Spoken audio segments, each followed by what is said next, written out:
teman-teman, aku Seva dari Ngerti Akuntansi. Di channel ini kita bakal belajar akuntansi dari nol sampai paham.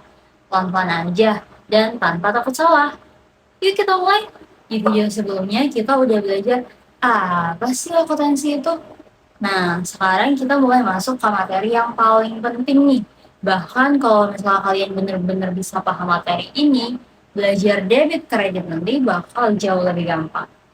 Tapi kalau misalnya materi ini dilewatin atau di-skip, nah biasanya itu banyak yang bingung ketika masuk jurnal. Karena mereka cuma menghafal, padahal akuntansi itu bukan buat dihafal ya teman-teman. Akuntansi itu untuk dipahami. Nah, di sini aku mau ajak kalian ngebayangin satu kondisi. Misalnya, hari ini kalian buka usaha minuman. Nah, kalian bawa modal pribadi kalian sebesar 10 juta. Nanti di sini ada kalian bawa modal pribadi yang 10 juta. Nah, sekarang pertanyaannya, ini uangnya itu punya siapa sih? Coba, menurut kalian, uang ini jadinya punya siapa? Nah, gimana? Uangnya jadi, iya, uangnya ini jadi milik usaha.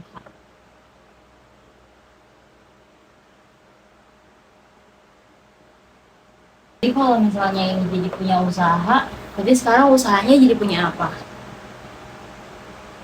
Betul, usahanya itu jadi punya uang.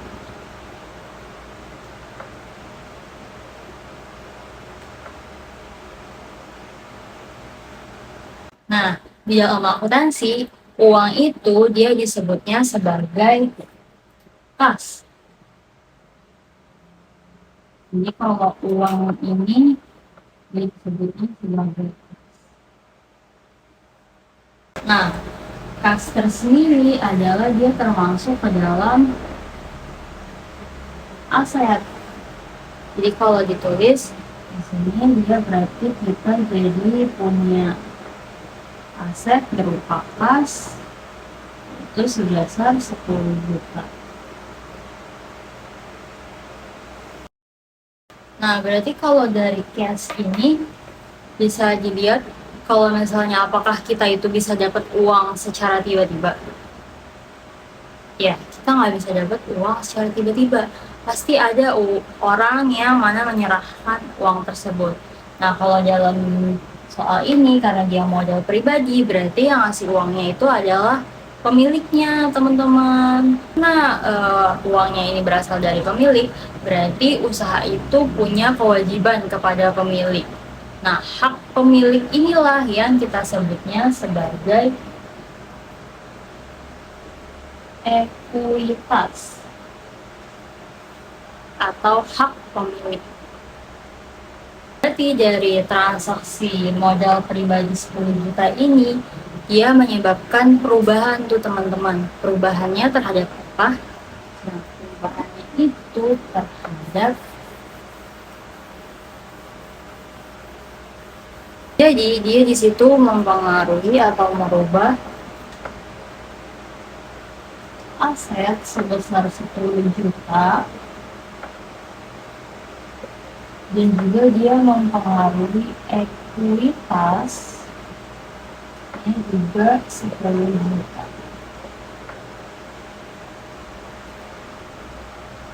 Gitu. Nah, sekarang kalian bisa lihat nilai di sebelah kiri itu berapa? Ya, nilainya 10 juta. Begitu juga sama sisi kanannya. Di sini juga ada 10 juta. Berarti mereka masih seimbang tuh, sama-sama 10 juta, baik itu di kiri maupun di kanannya. Jadi dia masih seimbang. Nah, karena setiap transaksi itu harus selalu seimbang, maka muncullah yang kita kenal sebagai persamaan dasar akuntansi.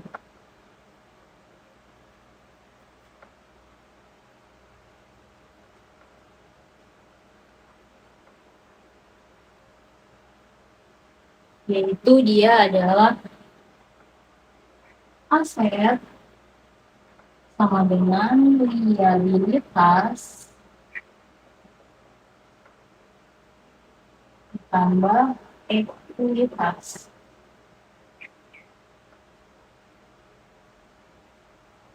Kayak gitu teman-teman. Nah, aset sendiri adalah harta. Jadi aset ini adalah harta yang kita punya. Semua yang dipunya perusahaan itu adalah aset. Sedangkan liabilitas dan ekuitas ini adalah pendanaannya.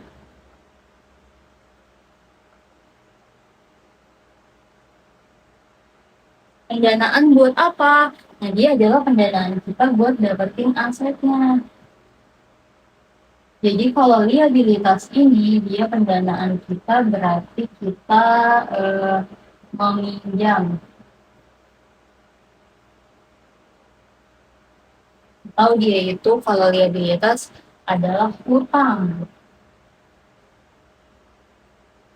Kalau misalnya kita mau dapetin asetnya itu kita minjem, misalnya minjem uang ataupun kita belinya nggak langsung dibayar, berarti dia masuknya ke dalam pendanaan liabilitas. Tapi kalau misalnya kita mengeluarkan uang kita pribadi, itu dia masuknya sebagai ekuitas. Ini adalah hak pemilik.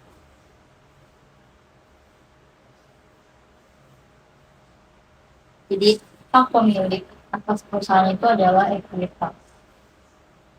Kayak gitu teman-teman.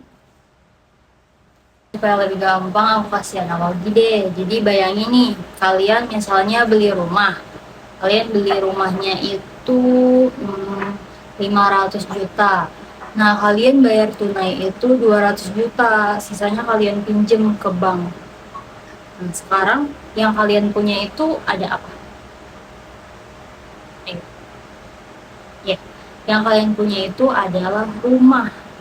Jadi kalau dimasukin ke dalam persamaan dasar akuntansinya tadi, aset sama dengan liabilitas ditambah ekuitas,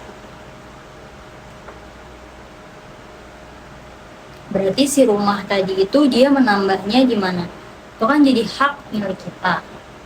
Berarti dia bertambahnya di tuh. Dia bertambahnya itu di aset. Kita jadi punya aset rumah sebesar 500 juta. Nah, apa rumah tadi itu jadi sepenuhnya punya kalian? Belum ya teman-teman, karena kan tadi kita masih ada minjem tuh ke bank. Berarti di situ ada liabilitas atau pinjamannya sebesar tadi 300 juta. Terus tadi yang kita keluarin dari uang kita pribadi itu sebesar 200 juta. Nah, jadi sini dia persamaannya tetap seimbang kan. Kita punya aset 500 juta sebagai rumah, terus kita juga tadi minjem tuh di bank 300 juta. Dan kita mengeluarkan uang kita sendiri sebesar 200 juta. Kalau dia ditambahkan, dia totalnya juga jadi sama. 500 juta. Seimbang kan ini? Itu tadi pertanyaan yang paling sering muncul tuh. Kenapa sih harus seimbang? Karena setiap aset ini dia pasti punya pendanaan. Kalau misalnya bukan dari uang kita pribadi, berarti itu kita dari hasil meminjam. Karena perusahaan itu nggak mungkin punya aset tanpa asal-usul yang jelas. Makanya persamaan dasar akuntansi ini harus selalu seimbang. Nah, sekarang kita coba contoh lain. Misalnya,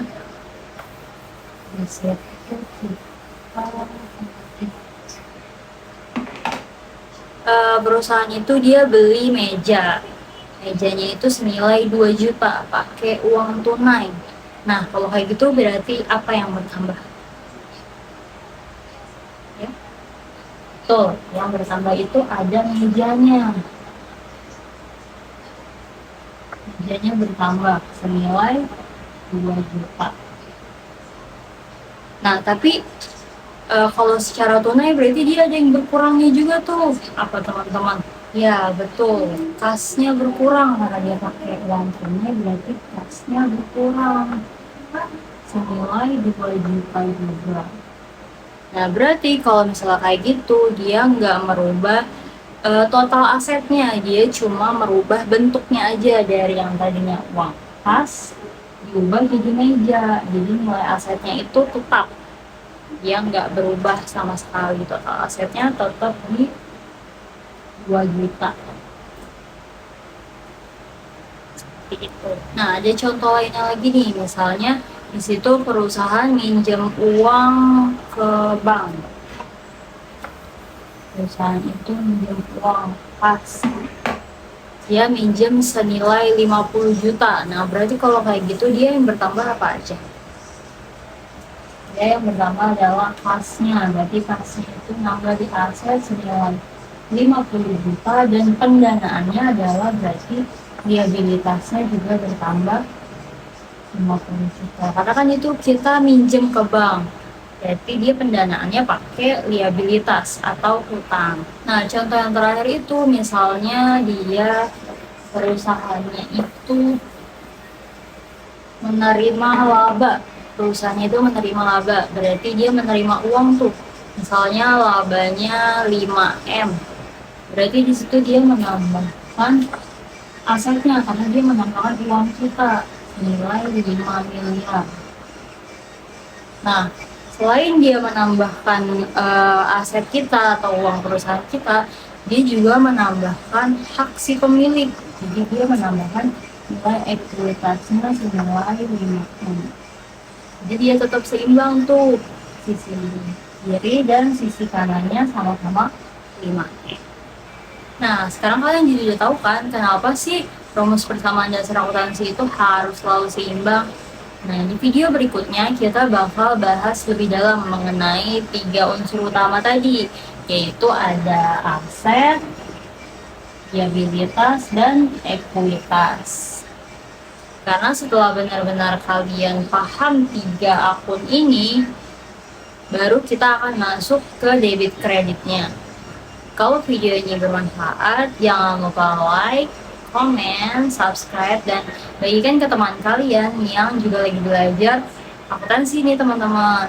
Aku Seva dari Ngerti Akuntansi, sampai ketemu di video berikutnya. Bye-bye.